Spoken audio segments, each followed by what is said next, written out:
back. You are listening to Local Biz Now. I am Joe Vagnone. If it's Friday morning, your business matters. Thank you so much. I appreciate it. We are here. As you can tell, this show, I've been so excited to introduce Keith Lee. We've got him live on the Zoom. He is the author of 2 books on customer service, and the one I have and have just absolutely enjoyed is the Happy Customer Handbook, 59 Secrets to Creating a Happy Customer. Keith, my friend, thank you so much for being on here, and I apologize for you having to listen to the beginning part of the show because I know you were ready to hang up when you hear Jeff and I squabble back and forth, buddy. Thank you so much for being here. Thank you. It's a pleasure to be here, but I'd really like to talk about your wife and the fly fishing. My wife calls our Montana house my most expensive fly fishing accessory. So. Yeah, not to get off of the subject. Okay, we gotta get. But I will tell you this because I know we're going to talk about customer service. This is about 6 years ago. I did not know what to get my wife for Christmas. I walked into a fly fishing shop as a buddy owned it. I left there with about $3,200 worth of fly fishing stuff and a new fly rod for my wife, and that started her fly and a guide. And that started my wife's fly fishing adventure, and that was nothing more than purely a good customer service salesperson selling me on an idea that I had no thought of, and now it's one of the joys that my wife gets is it's fly fishing. Okay, you need to, as we go on here, you need to make sure and ask me about the Cabela's story in my book. Okay. Because it's fly fishing also, and it's a very important story, by the way. Okay. Well, let's do that. But first, I want to back up just a little bit because, Keith, I help small business people from time to time, and when they run into a problem, I'll kind of go to the book and to the Google, and I'll do some light research. And your name kept coming up, and your handbook kept coming up as something that I wanted to take a look at. I ordered it. You've got a monthly email that comes out, and Julie's going to put that on the book right now so people can go to it. And I just started looking at this information, Keith, and it seemed very simplistic. But the more I started looking at it, I realized, wow, this guy has really put a lot of time and life effort into these thoughts. Talk a little bit about your life history. Oh, goodness. So I was, at 26 years old, I started running a business called Thompson Marketing Service. And at that point, I was just really fortunate to run into In Search of Excellence by Tom Peters and Robert Waterman. You know, this is 40 years ago almost. And they had a section in the video and a section in their book about Disney and also about Stu Leonard Dairy up in Connecticut, I believe it is. And they were about customer service and how they deliver this great customer service. And I was trying to look at how we're going to differentiate ourselves in that in our business. And I realized that the one thing that we could do is be the customer service business for our industry, the place that people wanted for customer service. And when you look at places like Stu Leonard and Disney, Chick-fil-A, places like that, they're not giving this, I'll call it Walmart customer service, where it's, thank you for shopping at Walmart. You know, the exact same. Now, sometimes the exact same thing is really important to be saying, but you know, this spew, this canned stuff that comes out of people's mouth without even a smile or a genuine thank you or a good morning. You know, so we're not talking about that kind of customer service. We're talking about stuff that. Well, in my book, one of the things I really wanted to do was hit on some things that weren't obvious, that you weren't going to see in every other thing that you read about customer service.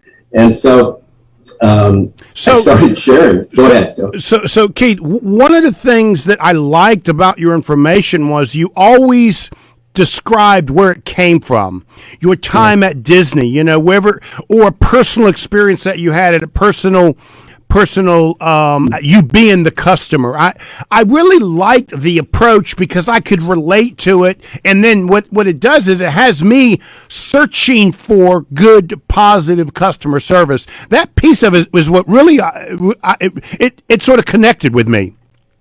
Yeah, well, and that gets back to the that's what I hope, and here's what's critical about customer service.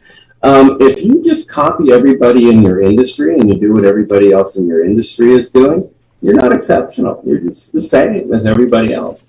In my business, American Retail Supply, my biggest business, I've owned a few businesses, but the one that I owned for 40 years, all of our great things that we did in the business, both marketing and customer service, came from outside of our industry. Nothing came from in our industry. Let me give you, and I'll use that Cabela story.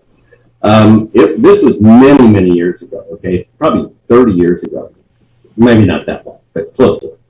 I called up Cabela's and I ordered some fly fishing equipment. And they said, oh, excellent, that'll ship out today. Well, back then, nothing shipped out today. This is way before Amazon. Right. This is way before Amazon. In our industry, you'd get an order and it'd ship out to, now, probably 3-4 days later. That was the normal in our industry. So I said, so here's the key. Look outside your industry. And what I did is I said, we got to do that. So now all of a sudden we changed our operations so that we could ship out anything that was in stock. If we got the order today, it shipped out today. And we eventually got to where if we got the order within 20 minutes of FedEx or UPS coming, it shipped out that day. No one in our industry did that. We would, and at that time, we only had one distribution center in the Seattle area. We'd be sending stuff to Denver, Colorado, or wherever the case may be, and we'd get comments from our customers that said, I get my stuff faster from you than if I order it from a local guy. So Keith, from outside of our industry, that's what's key. So Keith, I read that in the packet, and here's my question to you: how difficult was it to alter the operation to be able to provide this level of service? Because most people that I speak with, their concern is I'm going to put too much pressure on the employee, and then I'll lose the level of customer service that I'm after. So how did that happen? Great question, because here's the key, is once you get, it's a culture change also. This great customer service is also a culture change. And once you get your team bought into wanting to deliver great customer service, they find out the way to get it done. Got it. You don't find, they find it out. It's absolutely incredible. Okay. So let me piggyback on that, because I told you this before we got started on the show. I'm confident the number one question people are asking, why is it that Chick-fil-A can do such an exceptional job and others have a hard time doing the very same thing? What is it about good customer service that seems to be missing from poor customer service? It really does seem to be a mindset that's completely different. And there's business owners out there, and they want to know, how do I get there? Yeah, and I would say that the difference between really good or great customer service and even customer service, not poor customer service, average customer service, that difference is what makes the real difference in being a Chick-fil-A or being somebody that doesn't have cars going out to the street in the drive-thru. And the reason they are able to do that is their training. Disney, same thing. It's training, but it's not, and people think, okay, we'll do some customer service training. We'll maybe do some customer service training when they start. Well, that's absolutely critical to do that, but it's not nearly enough. Or they'll say, hey, we really need to have a focus on customer service. Let's have a customer service company meeting, and everything is going to be great. And yeah, everything gets to be better for a couple of weeks, and then you're back to the same stuff. The difference is not only the training, but the ongoing training. But Keith, isn't it ongoing reminder? And it's a psychology thing. It's where I got exposed to the idea of taking my normal voice message and turning it into something that nobody in the industry does, instead of thank you for calling Cart Financial Strategies kind of philosophy. And to your point, I happen to agree. You just then let the employees figure out how to make it happen. How do you where you talk about the ongoing training in a large corporation though? How do you keep that really, really going and not fall back into the mundane of, yeah, we've been doing this for 6 months, a year, and it's human nature to get sort of stayed in your process. Do you keep changing it? Or part of it is certainly consistent messages from corporations and what comes from the top. The other thing is a couple things that I really recommend in that case is that you drive the customer service training down into the so that the first line management person is really also responsible for making sure that customer service stuff gets out, and maybe it's part of a weekly meeting that they have, that a few minutes of it is customer service all the time. One of the things that a number of big companies do, and to toot my own horn here, is they get the membership with me, and in that membership is a weekly email that goes out to every single team member with just a 90-second customer service tip. And then there's a weekly video that goes out with, again, a 90-second customer service tip. Mm-hmm. So it's not stale, it's new all the time. And that's one of the things that becomes critical. So in those bigger companies is maybe get some resources that aren't just coming from your own top level people, but top level people are great. I forget the name of the guy with Zappos. Oh my God, he gave such a great, consistent message. But if they understand it, because those guys, sorry to interrupt, are all about being the financial guy, about the bottom line. So how do you convince them that the bottom line really is impacted with all this versus this just being fluffy, nice stuff? Convince the top people? Yeah. Oh, yeah. That's, I mean, my gosh, send them to some literature. Send them to the Harvard Business Review, where they found out that if you can prevent 5% of your customers from leaving, you can increase your bottom line profits anywhere from 25% to 95%. If you're looking at a business that by the time they're getting to the bottom line is looking at 1 or 2 or 5% net profit based on sales, if they can keep just 5% of their customers from leaving every year, they can increase that bottom line dramatically. And then you can send them to some stuff like from the U.S. News and World Reports that shows that 82% of people that leave one business and go to another business do so because of a customer service issue. So Keith, Julie has put, and just so you know, Julie is my client manager. I call her my company factotum, and we've got something we say here on our show. Everybody needs a Julie. So Julie has put your book and your link for somebody if they want to get that handbook on the book right now. So anybody listening, please feel free to go to Facebook Live WSIC, and you can pick up Keith's handbook. I'm holding it here in my hand, and I want to go through a couple of these. What you call secrets, 59 secrets. There's a couple of them I want to get your take on. Love it. And so number 9 says, hire people with the right attitude. Well, okay, that sounds really simple, but my experience is that's tough to determine. How do you do that? It is.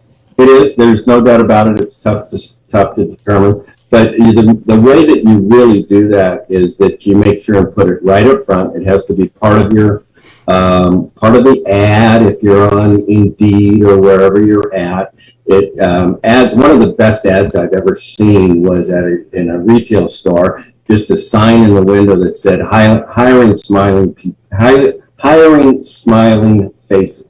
Okay, so you put it out front. You make sure it's a huge part of your of what you're saying. you try to determine whether people are nice or not. You talk about them in the interview. You say, when have you had great customer service? When have you had poor customer service? What do you like about great customer service? You make sure that it is absolutely right up front, and they understand coming in that that's what you need. Now, but that is really a wonderful point. It starts with your advertisement at the very beginning. So if I don't smile, I'm not applying. And if you here it can be a little difficult too to find that person, because I need to tell you, I have another business too, and I just had some changes in it, and I needed to find the proper general manager for that business. And when I first met this person, I wasn't sure. And I realized that, the reason that she's not as outgoing or smiling or whatever as I would have wanted is she was nervous. But basically, she's been, oh my God, the best find I've had in a long, long time. So, but here's the other thing. Is if you get somebody that's hire nice people, that's number one. When I talk to all of my managers and all of my different businesses over the years, it's like, that's number one. Try to find nice people, okay? But then you need to train them. It gets back into the training. The training becomes critical. Some of these people that aren't maybe quite as nice, when they figure out that, hey, in this business, I smile. In this business, I greet people warmly. In this business, I give eye contact when I meet people. In this business, my smile includes my eyes. Okay? It's and they start understanding that, and that's all in the training. I mean, the training is smile with your eyes. So let's add to that your number 5, which I found this really interesting. Your customers need to know your customer service expectation. And I found that really interesting. Walk me through how I do that. One of my best things I've ever done is just that. So one of the things that I did early on is I started sending out very soon after I started managing the business, which I ended up owning, et cetera, et cetera. But I started sending out a monthly newsletter. And in that newsletter, I would tell my customers how important customer service was and why and that they should expect it from us all the time. So we give this incredibly high level of customer service. They should expect it all the time. And one of the best reasons to do that is so that your team knows that too. Now, my team also saw what I sent out to our clients every month. I can see one of your managers saying, "Can you believe what Keith put in that newsletter this week? I got to sing and dance on Tuesday for the clients." and the answer is, you damn right you got to sing and dance on Tuesday. So they see that, they know you're saying that, and here's the key. Is one of the things I put in there is I said all the time, I said this forever and ever and ever. If you don't get the customer service, this kind of customer service, after a while, I actually named it. I named it Make You Happy Customer Service, okay? And I would say to them, if you don't get Make You Happy Customer Service from us every time, call us so we can make it right. If it's still not right, call me on my direct number, so I can make it right. Now, if every one of your clients is getting that, and your team members know that they're getting that, what are they gonna do? Okay, so the whole idea is, and here's the thing. Is we at the top, when I had that business, we would have 20,000 customers a year at the top of the business. Each of those customers, and we never called them customers, by the way. I don't know why I'm doing that now. We call them clients, not customers. But that's another customer service related thing that we talk about in the book. Right. But every one of those, so they would be 20,000 of them, and they would order on average 3 times a year, and on average their order was just under 4 items per order. And So that was a lot of opportunity to screw up. But I gave them all my direct line if they weren't happy. Now, I asked them to call us and allow us to make it right. I would get 2 or 3 people a year call me and say, Keith, yes. And here's how it happened almost every time. It says, Keith, I'm really sorry to call you, but you really asked me to make sure and call you if we weren't making. So they already had this relationship with me. Right. You know, when they're calling, it was so cool. So I love that they really didn't want to call, but they knew you wanted to know their experience wasn't what you wanted them to have. And exactly. that means you succeeded, right? You've created the customer service because even your customer knows you weren't happy with the level of service that they received. I love that. Absolutely. So Absolutely. Let's take a break. When we come back, there's 2 things I want to touch on. I got to talk about performance reviews and also the Google reviews because it really is just this heavy chain around small business people's neck sometimes. And I want to talk about your number 12 on your handbook, creating symbols. I want to talk about it as well. But as soon as we come back, you are talking with the master of customer service, Keith Lee. World's best customer service, the Happy Customer Handbook, 59 Secrets to Creating a Happy Customer. You are listening to Local Biz Now. I am Joe Vagnone, and I'm here with my co-host for the entire month, Jeff Karp, Karp Financial Strategies. Dream it, plan it, and pursue it. Get ready, Jeff, get ready. If it's Friday morning, Your business matters, and I'm always ready for that. Yeah, we'll be right back. And we are back. You are listening to Local Biz Now. I am Joe Vagnone, and this is WSIC 105.9 FM, 100.7 FM, and 1400 AM. So, Keith, we have a very short period of time to hang on a second. I somehow end up getting the okay. I got Facebook turned off. Okay, got it. By got technological difficulty. Okay, there's 3 things I want to talk to Keith about. So let's get started. Okay. Okay. So the first thing I want to talk to him about is, Keith, quickly describe the number 12. Create a symbol. What do you mean by that, and how does that affect customer service? Well, so we had 3 symbols on customer service, for instance, in our business. And what I mean by those is you need to be consistent. You need to be consistent with your message. So Walt Disney said, do what you do so well that people can't help telling others about you. In our distribution, and we had this all over our other distribution centers also, but our distribution center in Seattle, we had that in huge 8-inch letters in 8 different places around the distribution center. And it reminded people. And then along with that, because that came from Disney, we had Disney prints all over the distribution center, everywhere. So that, again, we're giving that consistent message, we're giving that consistent reminder, and we're just making sure that gets done. That's just one of them. We had another, one of our sayings was, what can I do to make you happy? And that went back to our Make You Happy guarantee. And that was, for 40 years, we told customers that if we ever let you down, let us know so we can make it right. In 40 years, we've never refused a customer's request to make it right. So in other words, for 40 years, we did what they asked us to do. Okay. So number 54, which is the last one I'm going to talk about in your booklet, make sure everyone knows your taboos. I found that to be kind of interesting. Talk just briefly about that. Okay, so it's been a while since I've done the taboos. So we have no-nos, one of our taboos. And there's just, and we only had 2 taboos.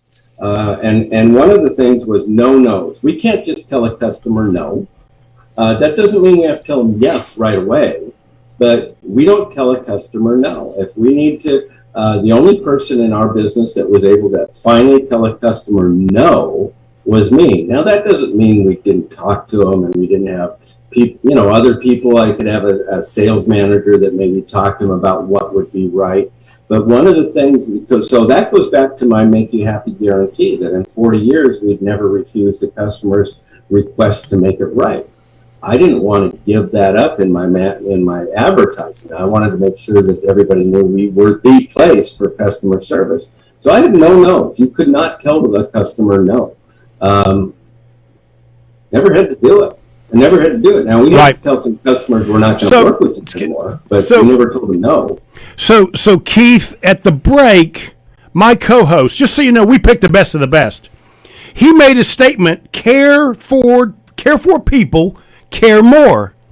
And Keith, immediately you said, hey, I want to steal that. Yep. So I'm impressed, Jeff, that you have impressed a man that, as you know, impresses me. Well, I'm impressed too, so I'm going to feel pretty good about I may even talk about that when I get home later. So you wanted to ask him a question about the 401k? And so you spent, Keith, years perfecting how do you care for your customers, but when we were talking earlier, you talked about, but that's all driven down line of the people who are actually doing that, which is where that cared for people are more caring. You got to get the buy-in. What are your thoughts on some of the things you got to do for your people other than coaching? That's an obvious important part of it. You need to show them that you care. And one of the things I early on, it was almost an hour ago or whatever it was, you're talking about putting together employee benefit type plans. I don't know what you do, but 401ks. I think there's whatever the retirement. What did I had? I had a cash whatever plan. Cash balance plan. Okay, I had a cash balance plan. That's what I'm here for. Members. Okay, all of that stuff, they appreciate that. And my wife is huge on what goes around comes around. Yep. Treat people well. When you treat your team members well, they will almost automatically treat your clients well. Well, and I do a lot of education around that as well. So a lot of the employees don't understand the importance of that and all. And so by adding that value as a business owner of this is important and I care enough about your future to spend the time and my money to do that, it does go a long way. And then you're asking them to, sort of pay that forward to the clients that are coming into the business. So Keith, we've only got a minute, buddy, and I want to give it to you. What would you say to all the small business people out there that are really struggling right now, just getting help, let alone getting their help up to speed to provide the level of service they want to provide? How would you like to end this show talking to them about that? And I want to end it by saying, please go to WSIC Facebook and you can get the link for Keith's handbook as well. Do it, buddy. You got less than 30 seconds. Okay, and that's getting help. And one of the best things you can do this goes back to the core value. It goes back to what we were talking about there. Number one in my book is your core values needs to put a huge emphasis on the customer, but we get into our vision, our values. And value number one is Keith. We're gonna have to cut it right there. We're gonna stop with value, my friend. We got a hard break. Keith Lee, thank you so much, my friend. I really do appreciate you being on the show.